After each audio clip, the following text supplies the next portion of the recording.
Why are you called a Guruji? Why not? I have been called many things. What is a guru? What is a guru to you? A wise person, a teacher. Fine. Are you a guru?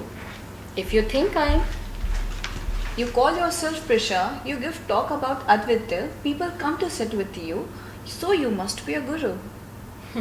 it could be a joke. I could call myself Aditya Mittal and do stand-up comedy. Would you prefer that? Why do you speak to people like you have something special to tell them?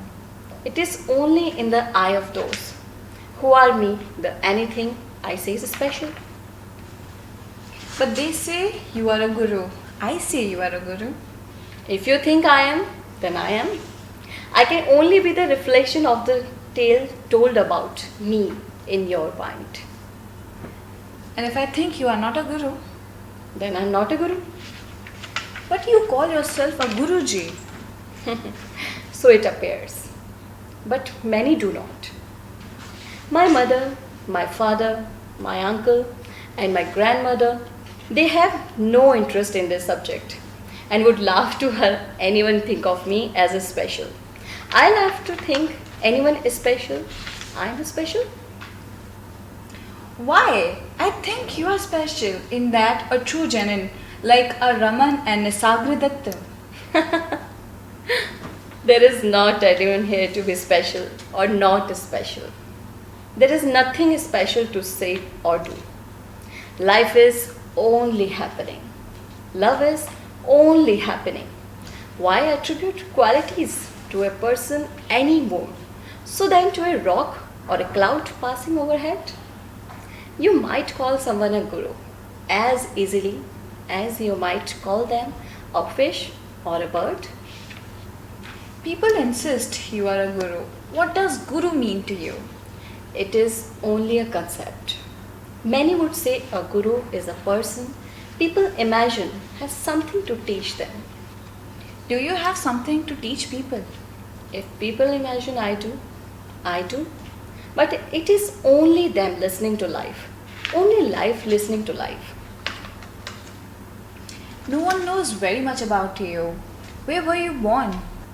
I honestly can't recall being born. I'm not saying I was not. I just have no recollection of the event. How old are you? I'm simply present now. How can I know a concept such as age? Why are you being so evasive? Why do you feel the need to ask such questions? Don't people ask questions to Guruji? Only if they think they might benefit from the answers.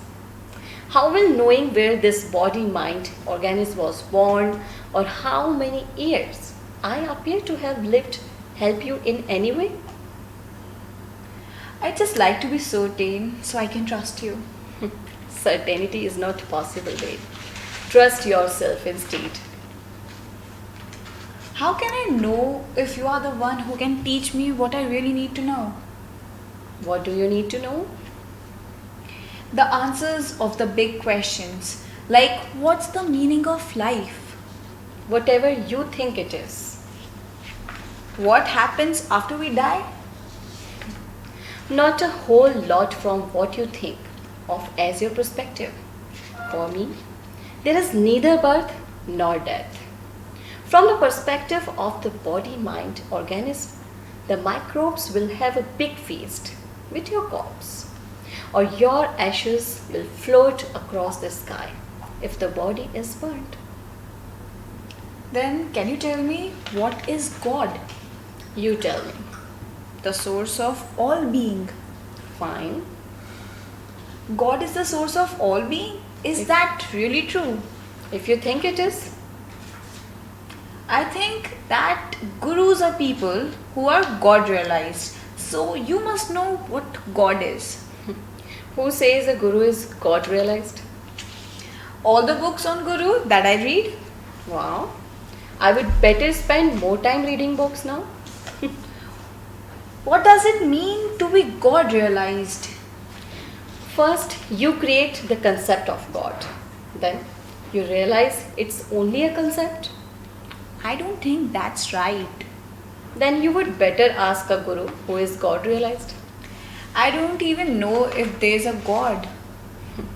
Why do you need to know what abstract concepts mean in the first place? The question of God has occupied humanity from the beginning of the time. Says who? The same books? Well, I don't really know. It's just something you hear. I think about it a lot. Look at people living simply in villages.